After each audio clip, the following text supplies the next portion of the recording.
So Legacy Monsters Season 2 Episode 2 just dropped and it was great as long as they stuck to the story. So last week the episode ended with Kong looking pissed because Titan X is on the loose. So this week the plot isn't quite as deep, but it unlocks some key areas regarding the behavior of Titan X. But before that guys, I'll be dropping weekly content about upcoming series and movies, so make sure you subscribe and give your full support. Help me hit that 10k subscriber goal and 10k views for this video. So, enjoy. The episode starts with Lee Shaw being dragged into the Monarch base after his fateful escape in the previous episode. By the looks of him, only thing I can say is that Monarch base was the last thing he wanted to ever visit. But he wasn't the only thing brought into the base. A mini Roach Monster and Endoswarmer managed to hitch a ride. The crew has no idea this monster is lurking right beneath their feet. Then the scene cuts to base operations where Lee Shaw orders the team to pursue the Titan X to prevent a catastrophic incident like a G-Day. With the loss of their director Vertigo, Monarch hangs on a small authority thread where Tim has to take over the entire command of operations. We also learn a dark secret that Lee Shaw once forcibly took control of a Monarch base in the past.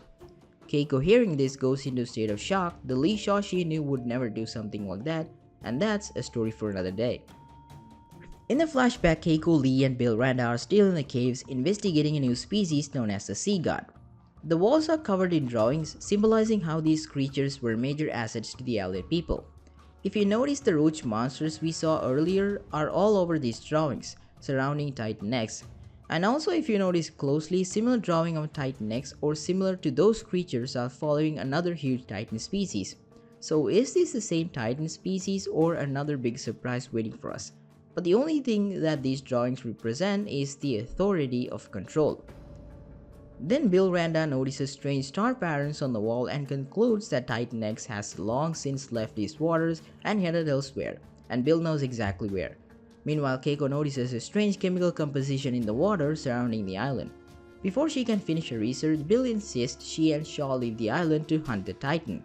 Keiko is adamant that something deeper is buried here, and this flashback is so significant because it explains how these monsters aren't just reshaping human beliefs but the entire ecosystem, which is honestly alarming. Now back in the present, Hiroshi and Keiko come up with a plan to distract the monster using sound. Keiko realizes this is the only thing the creature responds to. It's not that it's blind, but sound is the formal way these sea creatures communicate. Unfortunately, the plan fails. Meanwhile, on the Monarch ship, the Roach Monster begins its attack and is eventually confronted by Kate. With the help of her brother Kentaro, they bring the monster down with a flare gun. The funniest part is when Kate starts beating the hell out of the monster and everyone tries to calm her down like, come on guys, it's a monster, okay? Let her kill it, okay? That was my initial thought, okay? Let her finish the job. But however, the risk causes the Roach Monster to emit high frequency sound wave that spreads for kilometers.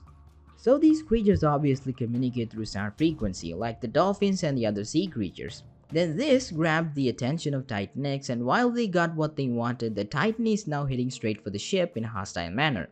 Lee and Keiko recognize the creature from their past, and Lee grabs the smaller monster, fleeing into the ocean to lead the Titan away. Now cutting back to the past, the villagers organize a festival to honor their sea god. This brings us back to what we saw in episode 1, the ritual site where blood is spilled. These villagers sacrifice a sea entity and let its blood flow into the stone structure. And I have a strange feeling that this woman is something else, that she is somehow directly involved with these summoning rituals, but still have no clue on what they are planning.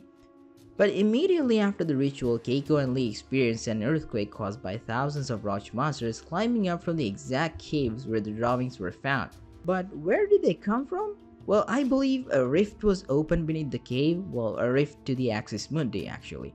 So remember when Keiko felt those tremors earlier inside the cave? That was likely the rift was preparing to open. With Titan X's arrival, the roaches climbed through it. It's like Titan X is commanding them. But if you look closely at the antenna-like structures on Titan X, they turn pink and the roaches' bodies turn the same color. Is this the same radiation Godzilla emitted after emerging from Tiamat's lair?